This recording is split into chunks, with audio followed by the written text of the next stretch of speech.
When I was about 12 years old, playing ice hockey, playing youth hockey, I accidentally scored a goal on our own net. And it was extremely embarrassing. And it reminded me at the time, or it at least made me very clear, that perhaps I was not a great hockey player.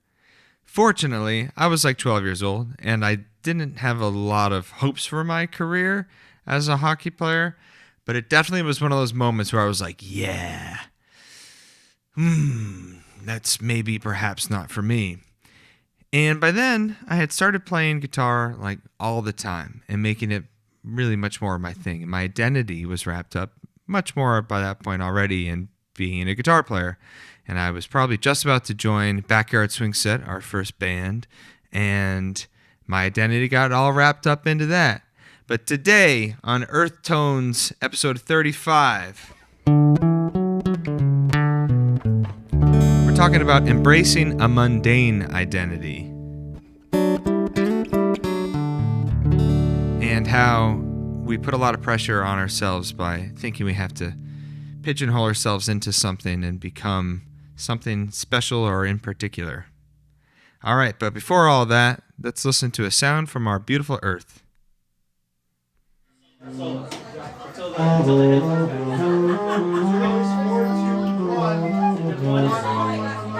I got somebody on it.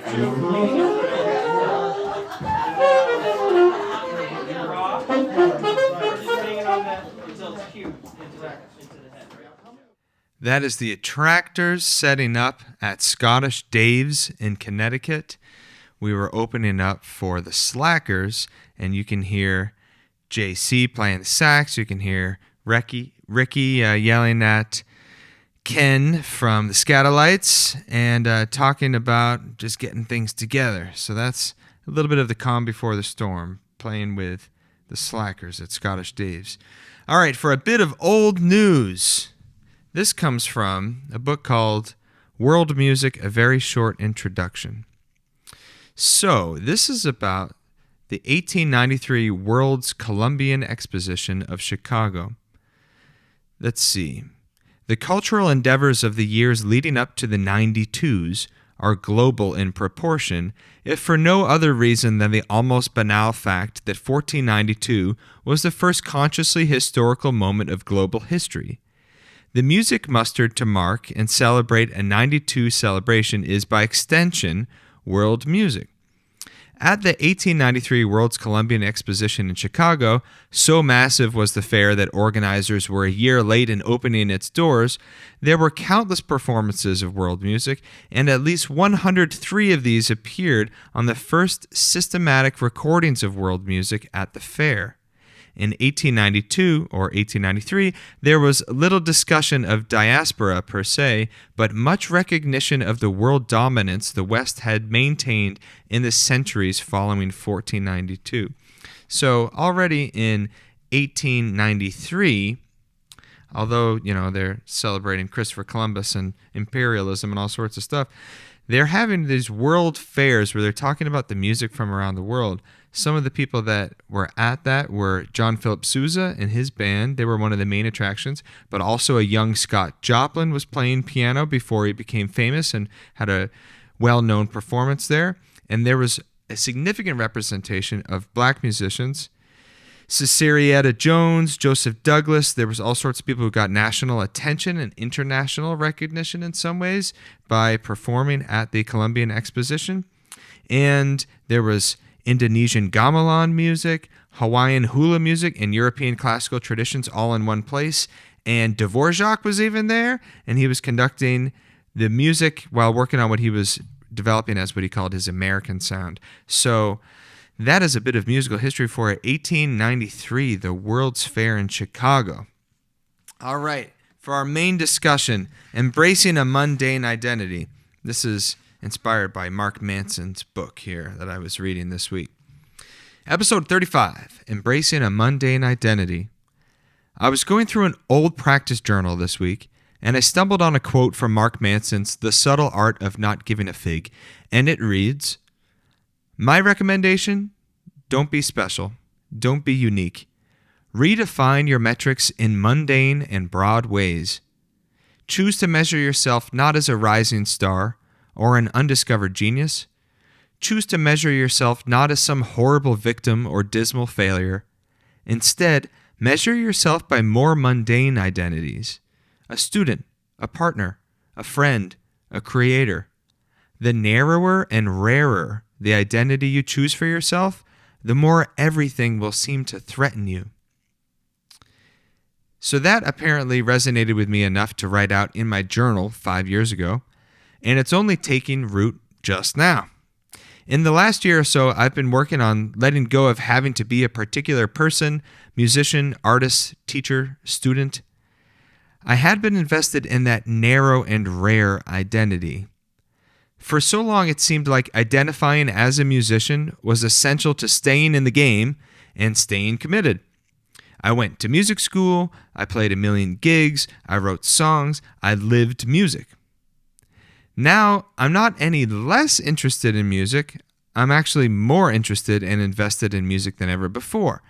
But what's changed is I'm spending a lot less time thinking about whether or not practicing this or that is helping me become a significant musician, a rock star. By shifting my focus to a much longer timetable, working on music for my own enjoyment, giving myself 20 years to get my thing together instead of 3 months, I'm devoting much more significant time to getting better. It's a paradox because when I was worried about having to get better faster, I was actually doing everything but that. I was just worrying and delaying my progress by doing all sorts of unhelpful things. So I'm going to revisit this mundane identity challenge. Of the ones Mark Manson mentioned, perhaps creator or student is the most applicable, but I will give it some thought. So yeah, this week, and in general, I've been talking about it on the show. I've been thinking about, how can I frame what I do? I enjoy doing all the different things I do. I'm very fortunate to be able to make music. I can teach music. I'm performing. I'm recording. We're doing all sorts of different things. And I'm learning. I'm studying. I'm in grad school. And everything has to do with music. So I'm very fortunate to be able to do that. At the same time, I want to be able to practice and get better and write songs and record songs. I have this beautiful recording studio, and I'd like to be recording and releasing more music. And it can be hard when you feel like, well, what am I going to do for my career? What am I going to do that's going to set me apart, that potentially will reach people?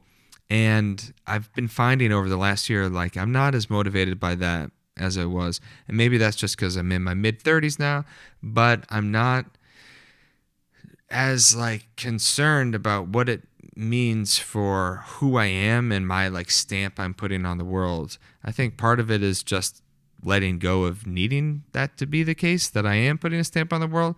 But part of it's also just embracing the fact that I love making music, I love learning music, and perhaps that's embracing a more mundane identity, like a music making and appreciating person, a friend, an artist. I aspire to be an artist, so I think you're an artist if you're making things, and perhaps we should all embrace that. But artist kind of sounds a little lofty sometimes too, and maybe isn't mundane enough. I'm not so sure about that.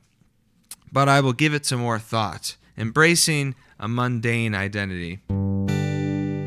One identity that when I was younger I didn't give enough credit to, but over time, the more mature you get, you realize is really the whole thing, is rhythm guitar. So let's think about rhythm guitar if I do a musical demonstration here.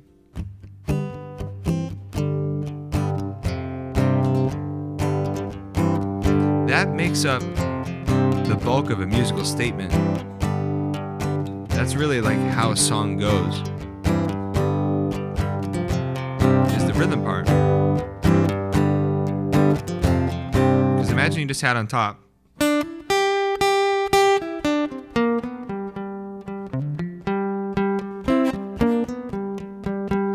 That's cool. That might be the lead part, but the song goes.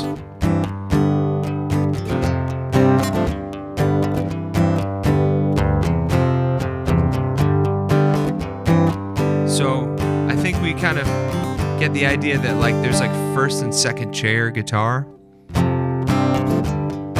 we want to be the lead guitar player.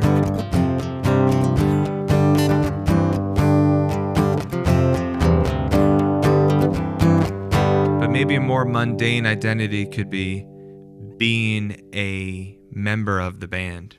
Not needing to identify as the front person or, the one in the spotlight, even though you might be sometimes. And at the end of the day, we're really all the rhythm guitar player, because your responsibility as a lead player is to still serve the groove.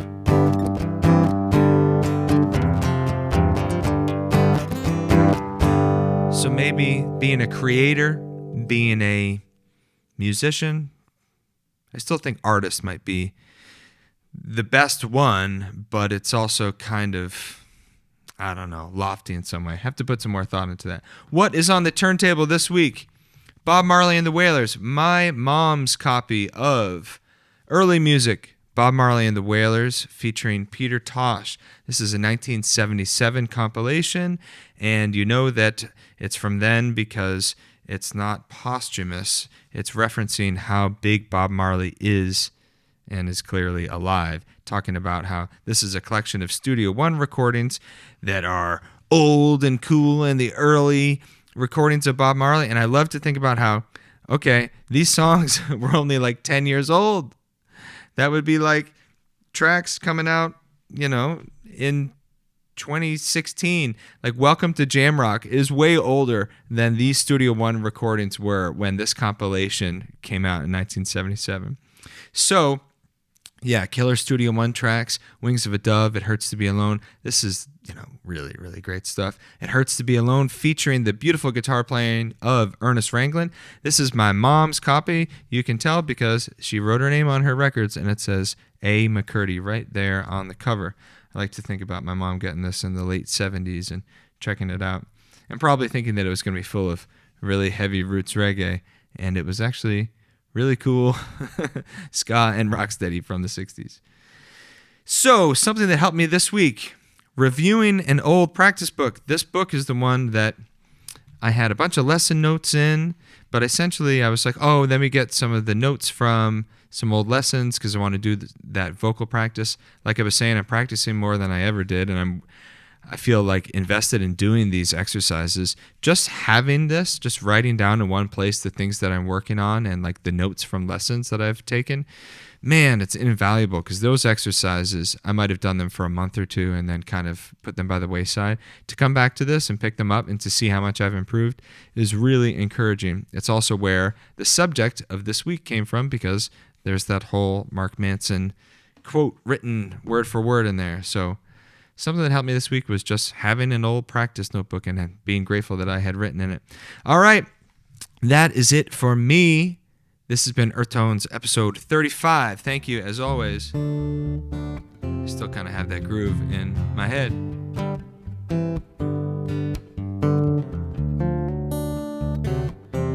You can visit jakeparty.com for more information about me and my music, and you can visit maritimerecording.com for more information about you and your music. I'm looking forward to seeing you again soon for next week's Earth Tones episode 35. All right, see you then.